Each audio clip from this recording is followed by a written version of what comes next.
going on to talk about play with me. I'm thrilled to be here with you guys. My name's Ashley Brooks. I live here in Austin. I do all play-based consulting, which for me mostly means professional development and in-classroom coaching, all around play. So I have the wonderful privilege of going into classrooms and helping people identify the play in their classrooms, identify why we care about the play in their classrooms, how to continue to perpetuate the play, and why that's a valuable piece of the early childhood classroom. So it's really fun, and I can't believe that people pay me to do it. So I'm glad to be able here to talk to you guys about it tonight. I've been doing it for about 6 or 7 years now. My background is pre-K through second grade, public school, as well as private daycares and schools around Austin as well. So happy to be here. I'd love to hear about you guys. Diane, do you mind sharing? Or I'll go ahead.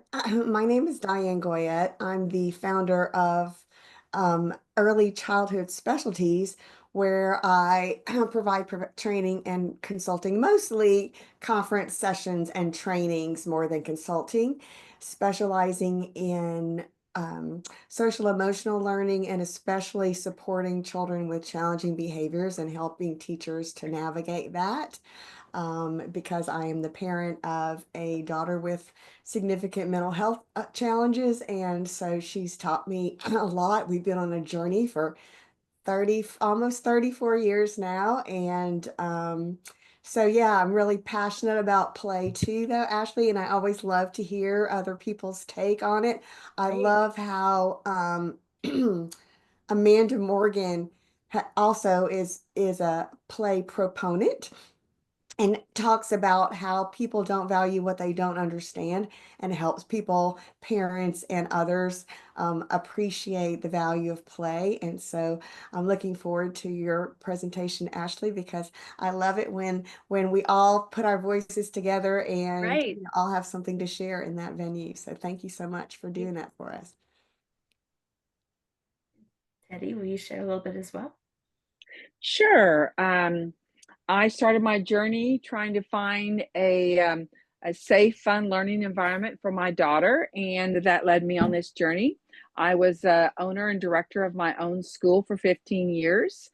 And then once my children outgrew the preschool, I actually started doing more multi-site management, consulting and training, and accreditation validation. So I've really enjoyed being a part of the early care and education just journey. And I think for me, I support, when I think about my critical inch, I really want to support that new manager, that new leader, that new director, assistant director, and how they can truly support that 2-year-old teacher, because, they got a big job and they need to know how to support that 2-year-old teacher that's got half in diapers and half potty trained and all the things. So I do training from anything from supervision to early care and education for keys to quality classroom to how to own and operate a school. So that's kind of me in a nutshell. Great, thank you. Okay, all right, Great. Ashley. Yeah. Well, thanks again for being here, you guys. You missed it earlier when Cheryl and I first got on. My 9-year-old was creeping in the background. So I just want to fully acknowledge that this is family, personal lifetime, and I appreciate you guys taking your time to be with me. I have set a timer for 50 minutes, so we will not go past that. But I think that we'll be well within that. Just want to be cognizant of everyone's time. Also, I'm going to be totally honest with y'all. I've done this presentation lots and lots of times, but never on Zoom. So please be kind, and everything that I've ever done is in person. I did a 3-week-long training with the Hannon Center out of Canada in the fall, and I was a participant online, and that was also my first time even being a participant in that in-depth of an online program. So I'm asking for kindness and grace as I transition this in-person training to an online training. and stop me if anything looks funny or whatever weird is happening on my screen. Also, let's just be really open with hands up questions, you know, talking and making this fun and interactive, because obviously we are all experts and this is just the thing that I choose to spend my time on. And we all have something to say. So let's all help each other out. I'll facilitate while we all engage with each other. Okay, so the reason that I decided to get into the value and benefits of play in early childhood is I spent some time in 2014 to 17 in pre-K classrooms in a very large public school district. And I had gone from kinder, first and second as my core classroom teaching. And when I started to spend time in pre-K classrooms, I was in a school that these kids had never been in school before. They'd never held a pencil. They'd never been in any sort of traditional learning environment. And the expectations that I saw set upon them on day one broke my heart. And we know what's best for kids. We've been to school, we've learned how kids learn, and the disconnect between what we know and the way we're teaching children was so big that it just made me want to dive into advocating for children, for our youngest learners. So that's how I got into this. And we're going to skip that slide because we already did that. So I just wanted to talk a little bit about how understanding play improves your work as a consultant. So Teddy, this kind of relates to you in that you said you do a wide range of different things. I think that understanding play as any sort of early childhood consultant is completely imperative. These children work through play. So Diane, it's funny because you just said this exact sentence, we value what we understand. And that is exactly where we start off this training with all teachers, all educators, all consultants, is we don't take time for things that we don't understand. And we often think that we understand play because we were kids and we work with kids and we see them play all the time.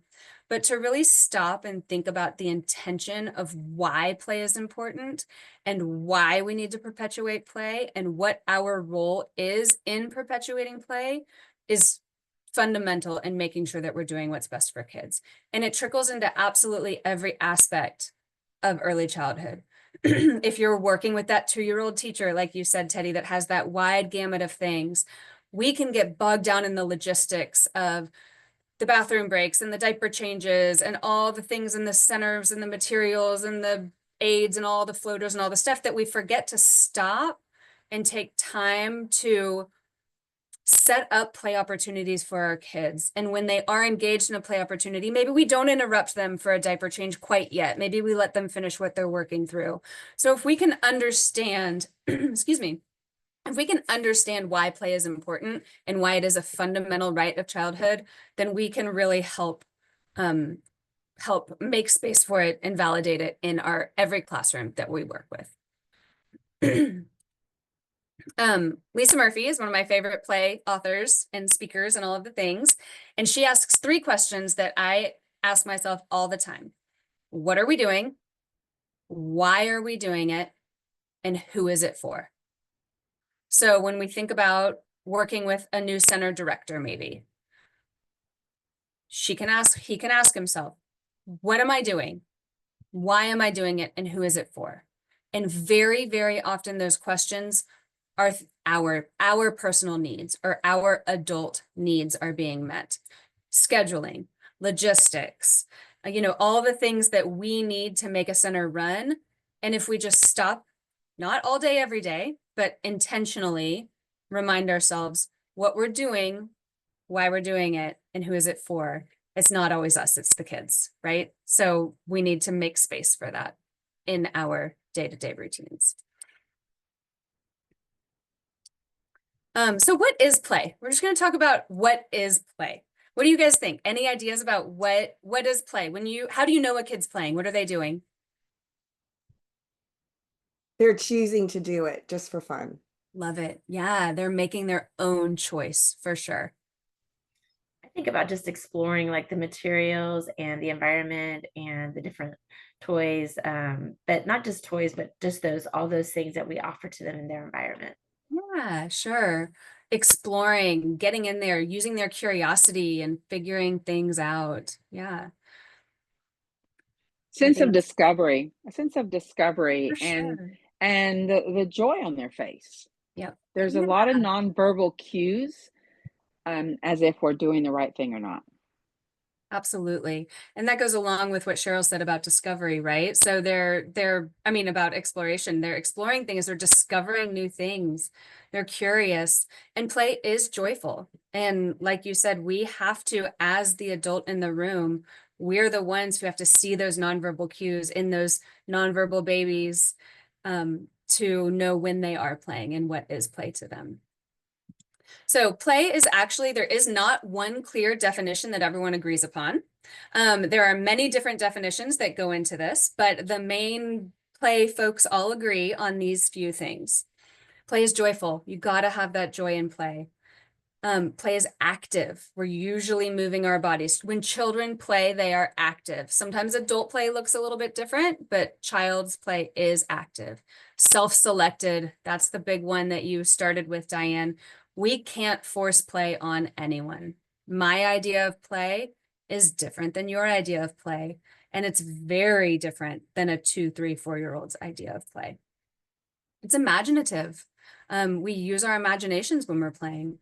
It's experiential. We're doing something. We are engaged in it, whether that's discovery or curiosity or whatever it is, we are engaged in the experience of it.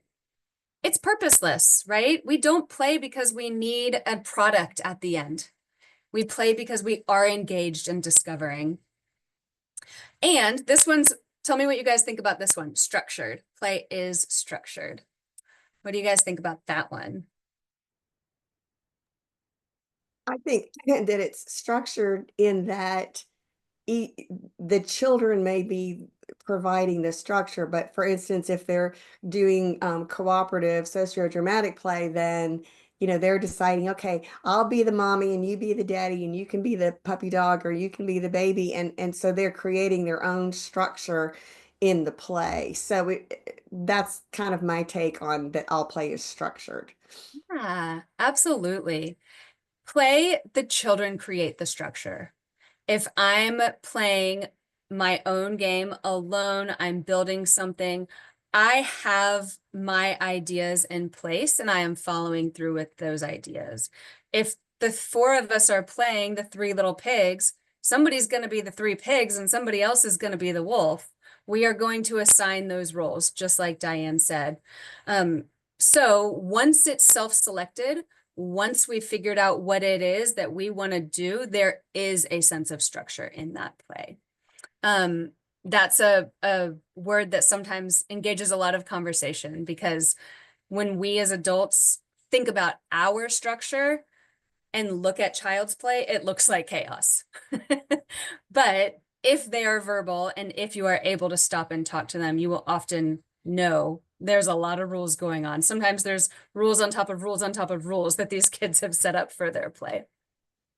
Absolutely. Ashley, Yes. one of the things, though, one of the things that's very important as leaders, and admin and teachers, is to make sure that we have the environment and the materials set up for play. Because if children want to play, but they don't have the materials or the environment, then it makes it very difficult. Absolutely. And And talk to then me the about, time and space, and then the time and space. absolutely. So talk to me about what does that mean as somebody who works, as you're setting up a new center or you're helping a 2-year-old teacher get their classroom set? What does that look like? What conversation does that look like between the 2 of you?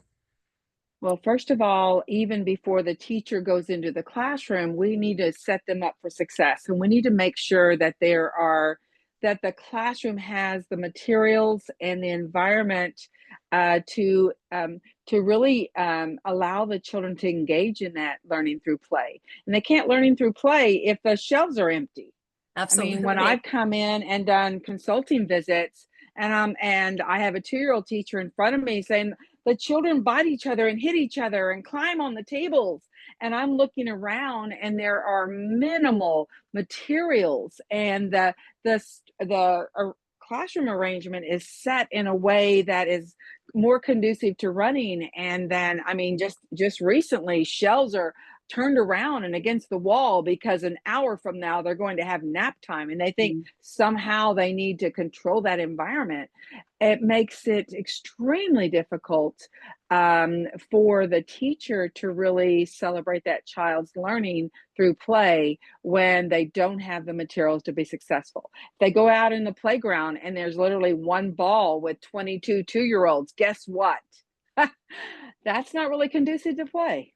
Right, right. You're absolutely right. And that is something that is really important, which is why I think it's great that other consultants are interested in this, is that it is super important, whatever we're working with, behavior, classroom structure, whatever it is that our job is that we're going in and helping, play is it's in every single facet of these early childhood programs, because as you're, like you said, you have to set them up for success. Absolutely. And that's something that I do a lot is trainings on what do centers look like, and how do you even get them set? How do you start? What happens if I don't have money for materials? What does the room look like? All of those things. What is the teacher doing during that time to help people be successful with that play? Okay, so there's two main types of play. I decided today we're going to focus on free play. Often when I work with pre-K or fours, and even threes, we'd also talk about guided play. So we're going to talk about free play today for the sake of time, and because when we're talking about the value and benefits of play, the free play is kind of all encompassing, right? So we're going to talk about free play today. Free play is initiated by the child. Again, right back to what Diane said, very first thing, it has to be self-selected. It's initiated by the child for the child's own purposes. We cannot tell them, oh, you get to play with all this art stuff, and at the end, you're going to have a snowman, right? That is not free play. That is me directing their play. True play for the duration of the play is directed by the participants of the play. They decide what to do, and they decide how to do it. The difference there with guided play is that as the educator, I have a learning objective in mind, and I give them the materials, let them play, but then I am guiding them towards my objective through questioning and interactions. And that's another type of play that I would love to talk to you guys about at any point if anyone's interested. Okay, so when do we come across free play? When we get into those centers, when we get into those classrooms, when do we come across free play? Remember, it is initiated by the participants and directed by the participants. What times of the day? Isn't there usually two times? It's usually like mid-morning before, maybe like after after circle time and before you go outside, and then after nap time, kind of that end period of the day when you're waiting for kids to get picked up after Yeah, snack. that's a pretty typical schedule, is to have two chunks. Yeah. Yeah, and I was thinking in terms of an indoor free play that's usually called center time. If they're not assigned centers and rotate in 10 minutes or whatever, then they have the time to play. And then outside time should also be a free play time for them. Right. Yeah, so outside time is usually the most unstructured time of the day. So when we go outside, there is an environment that, as Teddy mentioned, we hope is curated for success. So we have an environment for the children. They go outside, they get to decide what to do and how to do it for the duration of the play. And then there's often an inside time too. And like Cheryl said, sometimes there's two inside times. It depends on how long the day is and what age the children are, and the center's priorities and such.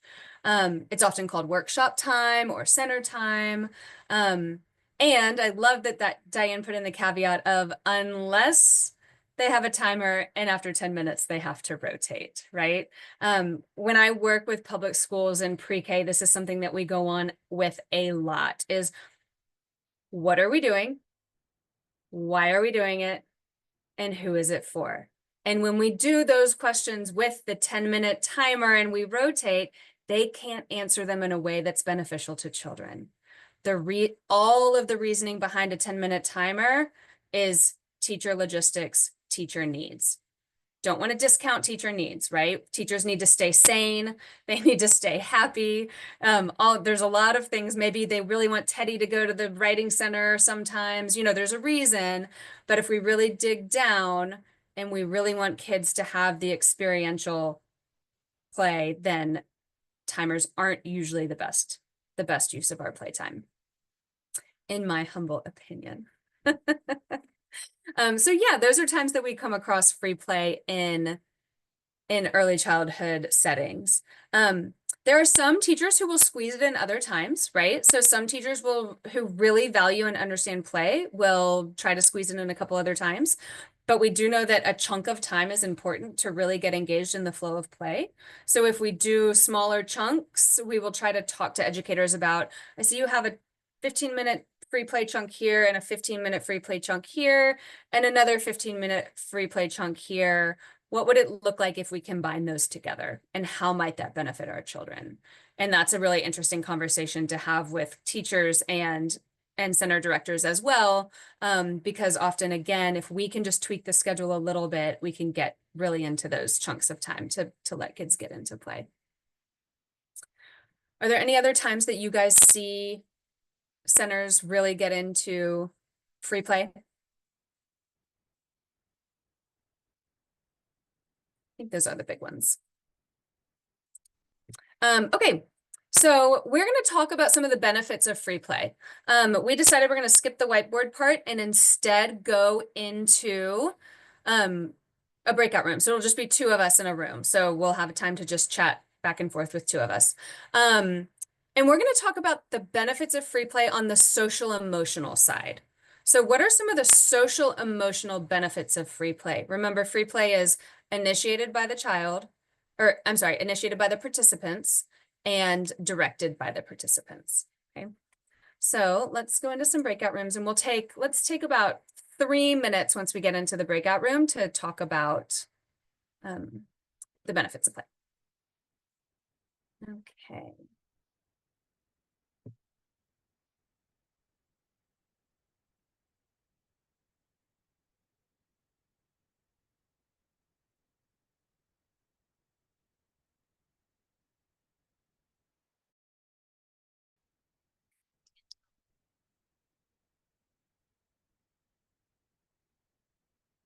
Hello.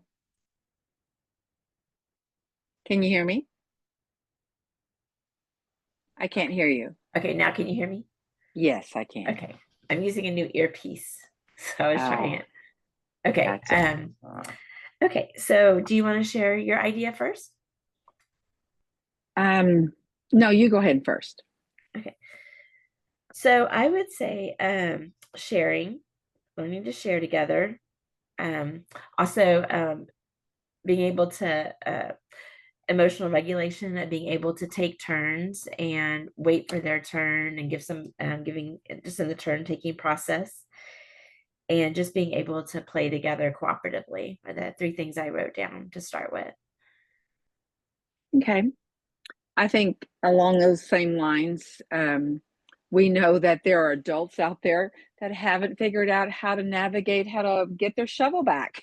So having those, valuable conversations with a little bit of conflict is very healthy, because it's important for them to be able to speak up and share what they need.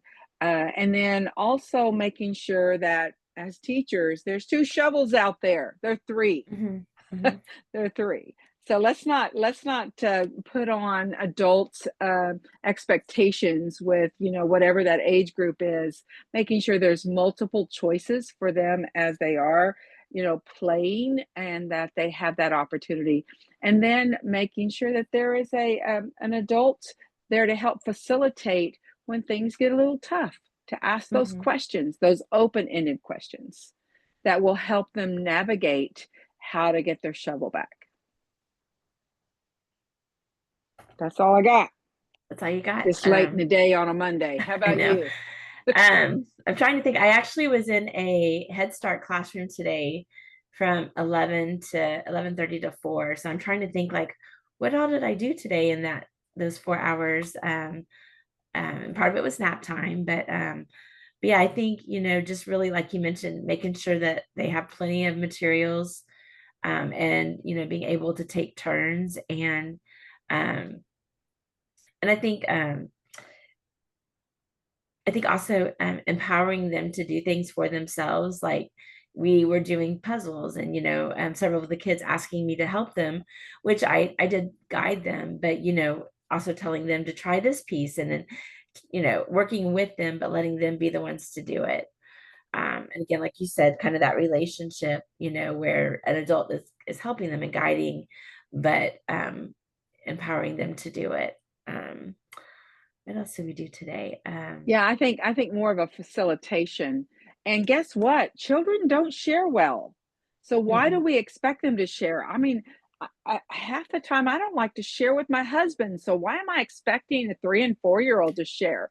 Just mhm, making sure that we have the right developmentally appropriate expectations for those children. And then if you add any type of special care needs, that goes out the window mhm, because because that's just a whole nother dynamic. So I think making sure that we have an environment that invites them to interact, but also understand that parallel play is a thing. Playing mhm, next to each other but doing their own thing is really age appropriate in most mhm, age groups. Unless you're, in eighth grade, then it looks different. Of course, they need to share.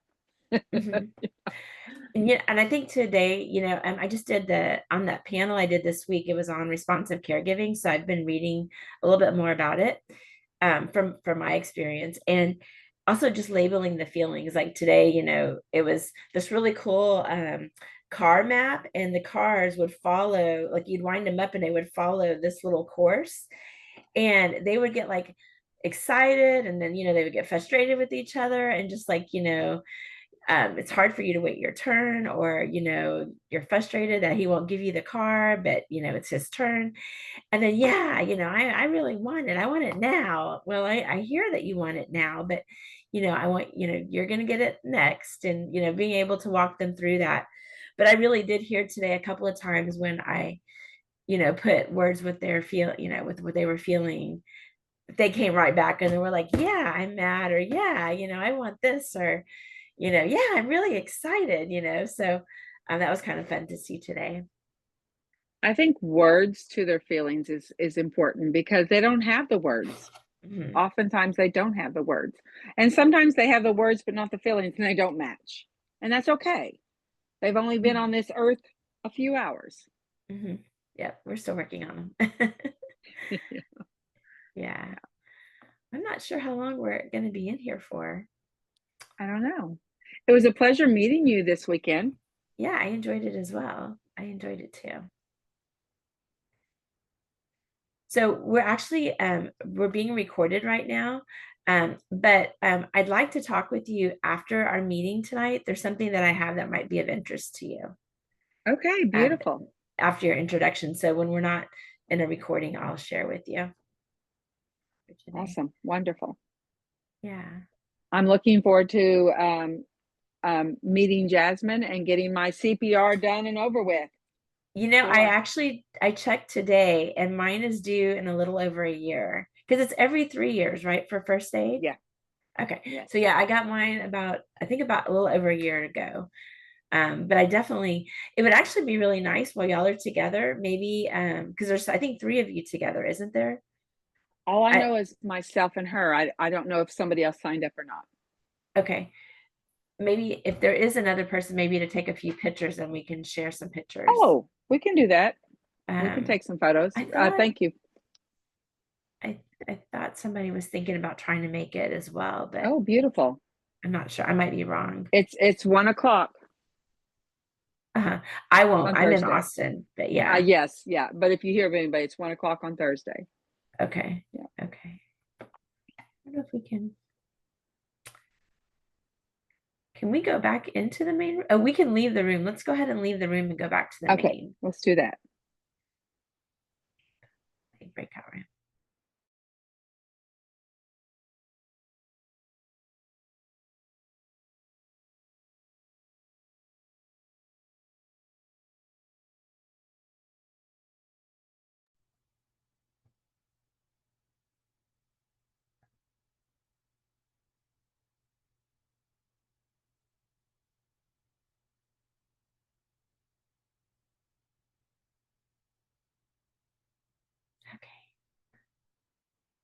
Okay. We are all back.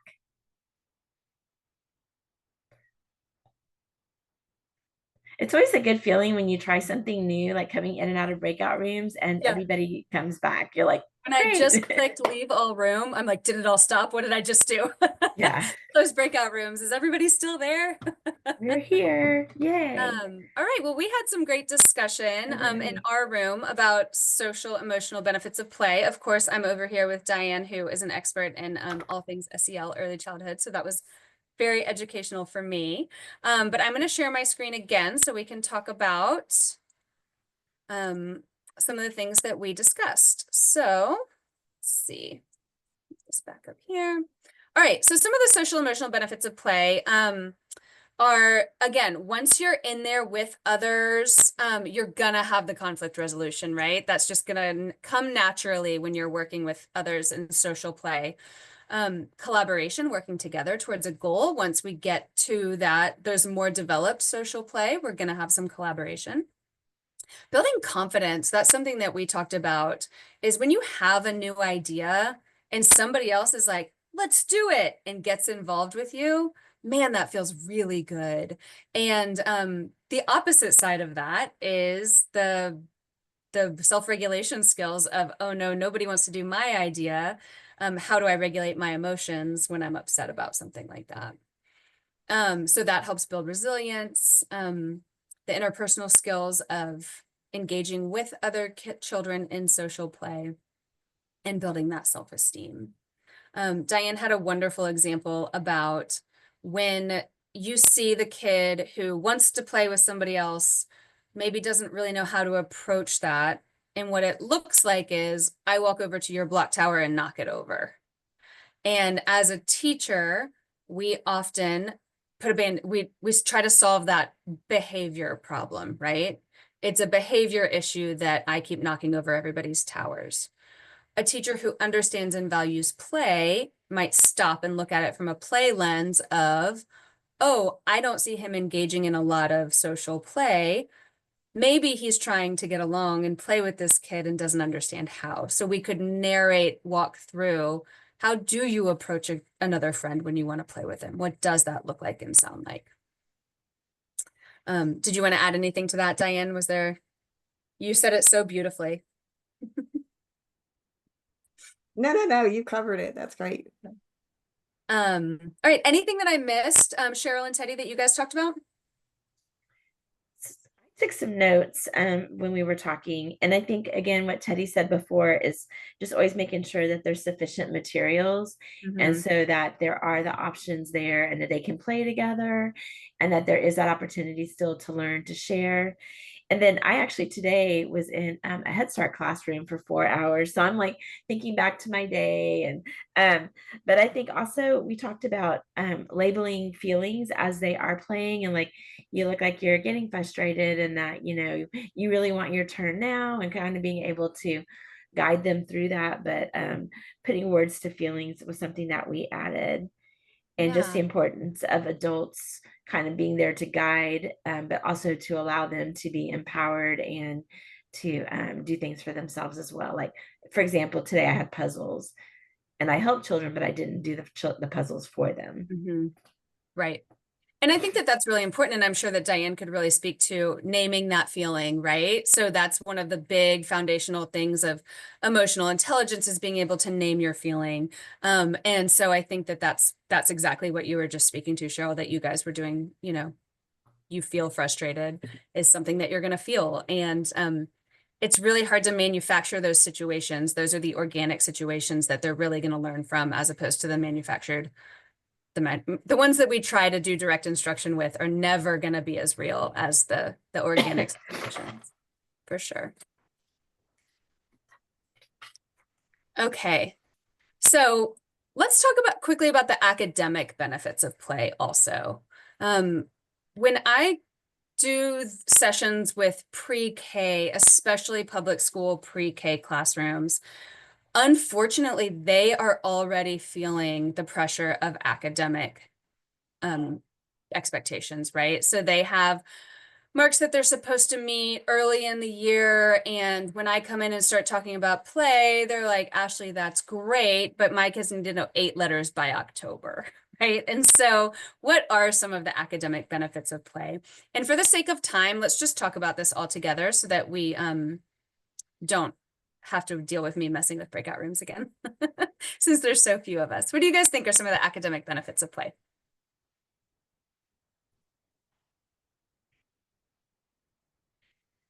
There's language development.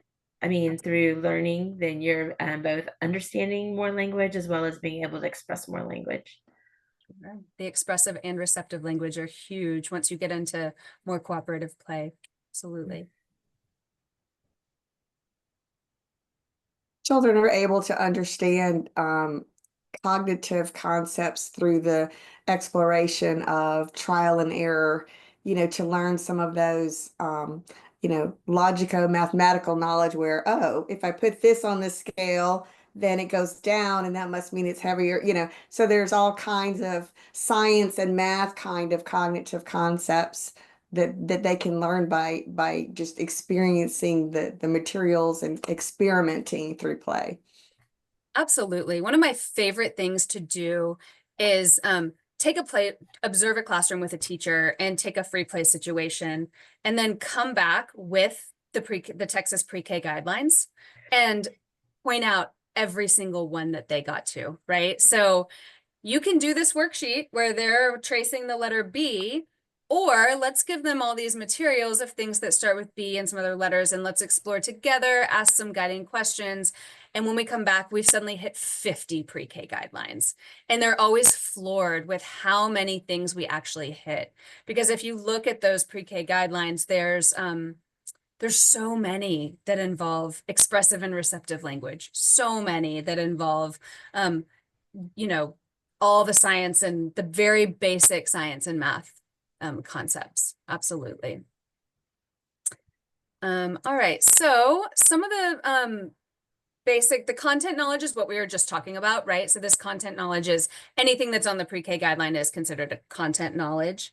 But even past the content, or before the content knowledge, the things that we do academically through play, critical thinking skills. Think about it. When you're talking about that scale, how do I get that scale to balance a little bit more? Think about all of the reasoning that goes into that. The curiosity of what happens when I drop this in the water? Is it going to float? Is it going to sink? Curiosity is something that I've been thinking about a lot as my 3rd grader just took his first STAR test. I'm like, please, please, please do not be draining all the love of learning that this kid has and the natural curiosities. So that's something I'm really trying to foster at home right now. The reasoning skills, right? The reasoning skills that go into all of that exploration. The imagination that goes into a really creative cooperative play session can be, again, something that we don't want to lose as STAR test comes along, and the problem solving skills. There's a lot more. These are just the big ones. Is there anything else that you think that should be on this list that we missed? One thing, Ashley, and I'm sure all of you are familiar with conscious discipline, but we really need to start with the basics. Do the children feel safe and part of a community and feel part of that classroom family? Because in order for them to get past the am I safe? Am I cared for? Am I okay?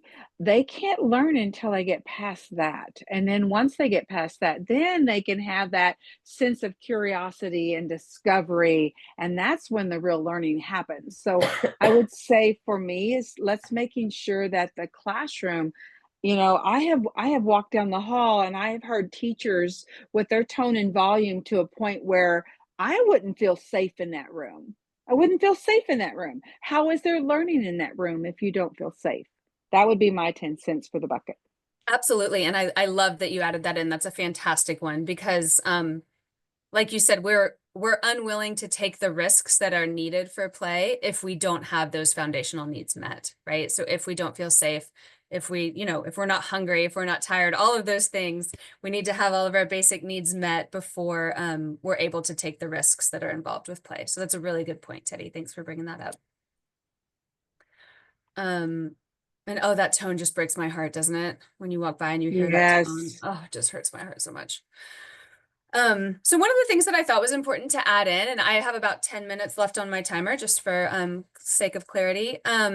I One of the things I thought was important to talk about, as I know Cheryl works with a lot of safety and licensing things, as we're going in and talking about conscious discipline or setting up a new classroom, whatever it is that we're doing, are being very honest about what are the barriers of free play, right? So for example, when I go into a pre-K in a public school and I start talking about free play, you can see the faces turning of that's never going to work here because this, and this, right? So this isn't a utopia. I'm not pretending that every classroom we go into, every center we go into is going to be this perfect, wonderful free play land. There are barriers to play.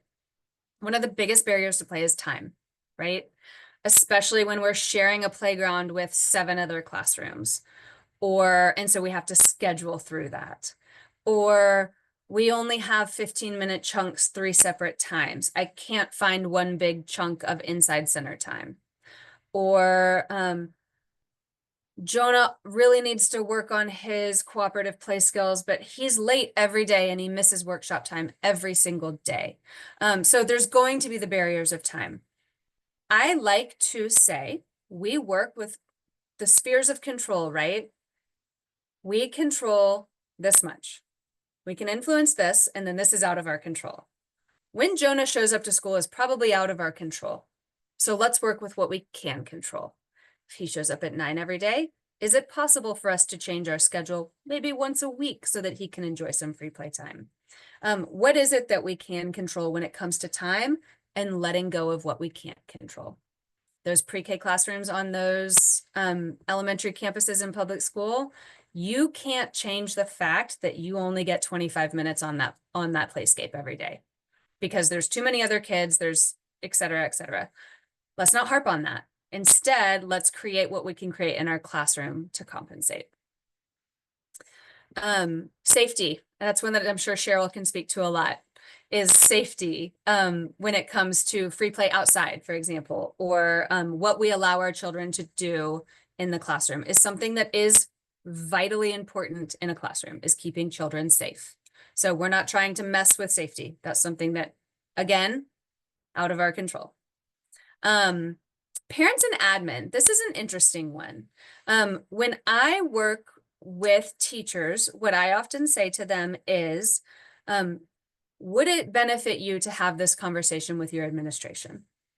Because I think so often the administration on a early childhood campus, any campus that has early childhood learners on it, administration gets bogged down with administrative duties and sometimes forgets what's best for kids. And it is our job as early childhood educators to advocate for early childhood children. And so whatever that might look like on your campus is something that I think is important. And as consultants, I do think we have a lot of control over. What I sometimes end up saying to administration is, you obviously value play because you hired me. You're paying me to be here. So my 2 cents is blank, right? And I've encouraged your teachers to advocate for what is best for kids. How do you guys feel about that? Teddy, I feel like if you're helping set up classrooms and new schools, I feel like this is probably a barrier that you run into a lot. Oh, I can't hear you. Absolutely. And even when I'm doing consulting and observations in current programs, just seeing where are we at, getting a baseline. Without a baseline, it's really hard to know where, because sometimes, to your point, sometimes the admin will tell you, this is what I need, this is what the teachers need training in. But in reality, they need this. They Right. might need a little bit of this, but they need this. And the other reality is the admin team might need a little bit of extra support or suggestions or coaching. Right. Right. Or some reminders about, yes, we're here because we all value play, but maybe we need some reminders of what that looks like to help teachers be successful. In order for your teachers to be successful, what do they need, right? And then academic expectations. Unfortunately, the trickle down is real. The trickle down of expectations, the trickle down of instructional strategies is all very real. And we need to make sure we respect that and respect what children need in early childhood, as well as meeting academic expectations. Is there anything else that you guys run into? Obviously, everyone in this room is passionate about early childhood learners and what's best for kids and how children learn. Are there any other barriers that you guys run into out in the real world?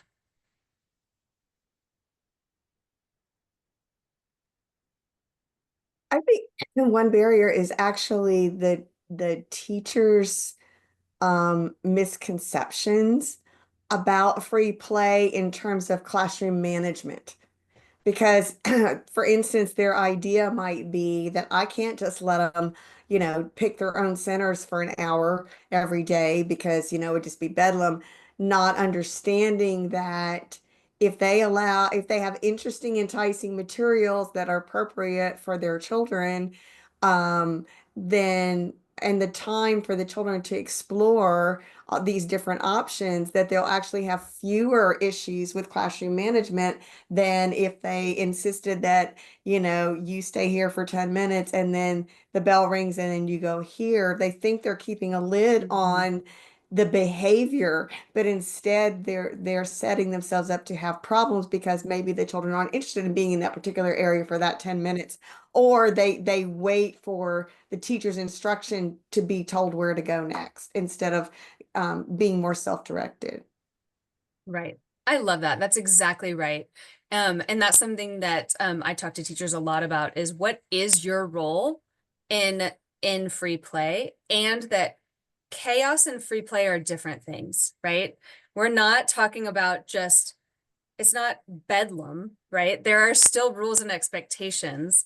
There's just choice. The only difference we're talking about here is choice. And so the difference between the control of Cheryl, you're at blocks, Diane, you're at writing, Teddy, you're at, dramatic play, versus let's all make some choices. The only difference is choice. The expectations are still the same.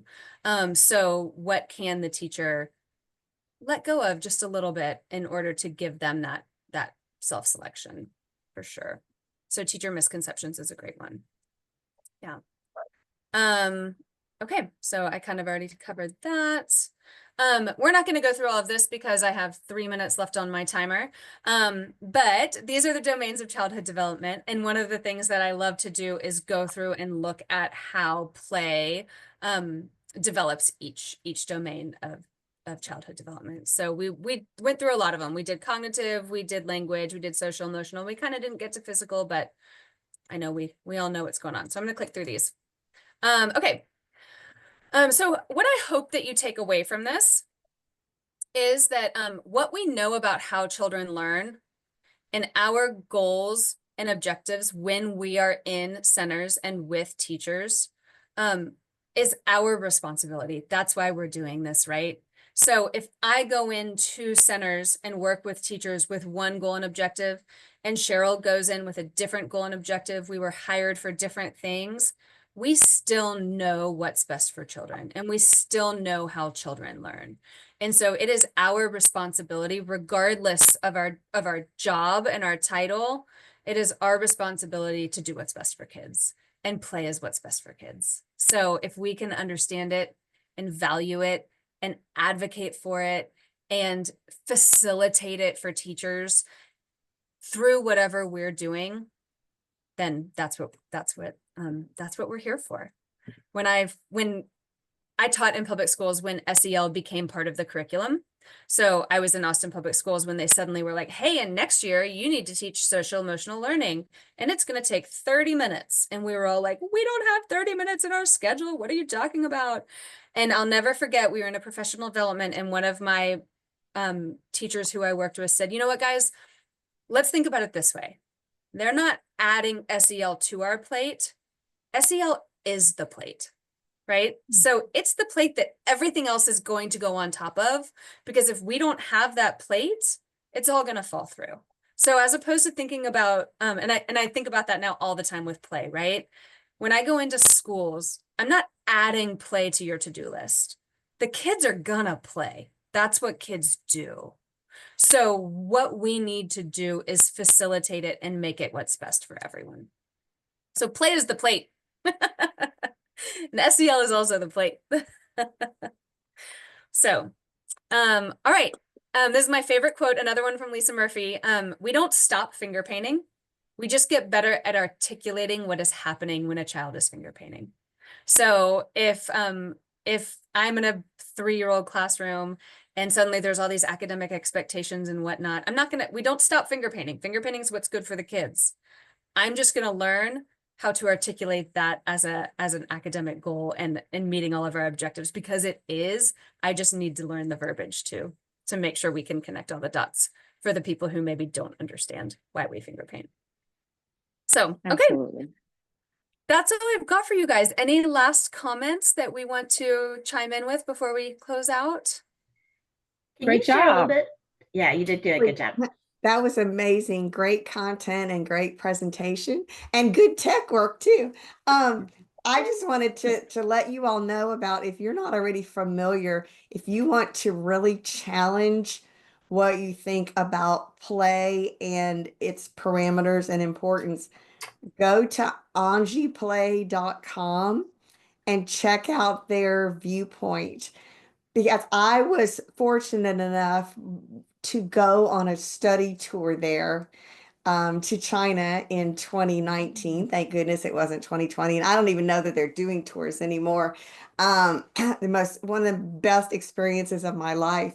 But it took me a long time to figure out why I couldn't go there in terms of their definition of true play versus my understanding of the role of the teacher in the early childhood classroom or program.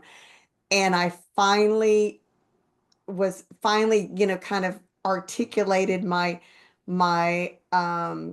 objection, because in their program, the teachers are only there to document what's happening and not to facilitate play in any way, shape, or form, and don't intervene in any way unless, it's either the whole playscape that kids are on top of is about to come tumbling down, or, somebody's about to beat somebody up. And I just thought, why have adults? I mean, we are Interesting. also, so anyway, I want y'all to see what, if you're not already familiar with it, is just dive in a little bit to see, but their experiences, that if the teacher is guiding, and we're not even talking guided play, we're talking, free play, but not even as a resource, or, just not extending, not doing anything but documenting, being behind their phone. Anyway, it just, they tried for the whole week I was there to convince me, and it never worked. And, It that never was years worked. ago. Would you, Dane, would you put that in the comments, in the chat, Yeah. the name you just said, Yes. so that we Yes. can, I would love to, look that up. Okay. Yeah. And then also I see Teddy, you put your email in there. Thank you. Oh, yeah. I Diane, need if to you do can that put your too. email in there as well, I'll make sure you get your certificate. Yeah, and I'm actually going to look it up, because think I said angieplay.com. I think it's .org. I'm going to look Okay, it up real quick, but and then I'll put it in the chat. that'd be But great. I couldn't resist throwing that out there, because I think there's a lot of food for thought in determining your personal philosophy of play, and where do you fit that adult in, Right. in their And it role. is a really interesting concept where the adult fits in, because it's adults have a very different comfort level with a lot of things, which needs to be honored and respected. But also, what are the benefits and detriments of getting involved in child's play? So I'm interested in that. Thanks for sharing. Okay, yeah, it is .com. I'll put it in. Excuse me. And Lisa Murphy, is she an author of some books that you She's an can author. read? Yeah, she does. Let me find my favorite one. She's written lots and lots of books. But like this is a really good one. Lisa Murphy on Play is probably, can you see it? Sorry, I blur my background. So Uh-huh. it's Love that one. that's probably one of the best, like most basic ones. Okay. That kind of goes through all the reasons that we do what we do. And she's a very big fan of free play. So once you get into guided play, she's probably not the best resource, but for free play, she's definitely the best resource. She's wonderful. I didn't really realize I had two quotes from her in this until I got to the second one. Great. Her story is also fabulous as well. She had, she was at a conference and the speaker didn't show up, and she just jumped up on the stage and That's just right. I forgot started about that. sharing. And And that's how she so started.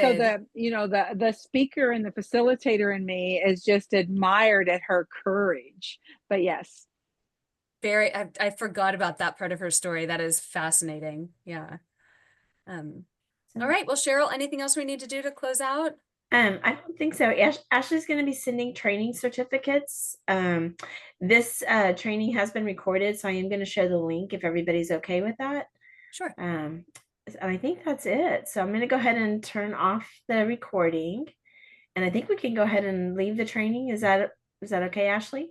Yeah, and my technology question here is give me a second to get all the emails out of the